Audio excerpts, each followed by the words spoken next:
Hey there, welcome to today's video. In today's video, I'm going to be teaching you how to solve 52 squared in this fast and simple trick I just discovered. Follow me as I take you through. So we take our first digit, which is 5, and take the square of 5. 5 squared gives us 25.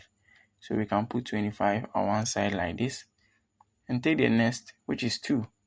2 squared gives us 4. 4 can be written as 04 for the sake of our trick. So the next thing we are going to do is multiply these two numbers and multiply all by the exponent. So what I mean is 5 times 2 giving us 10 and multiply by the exponent 2 giving us 20.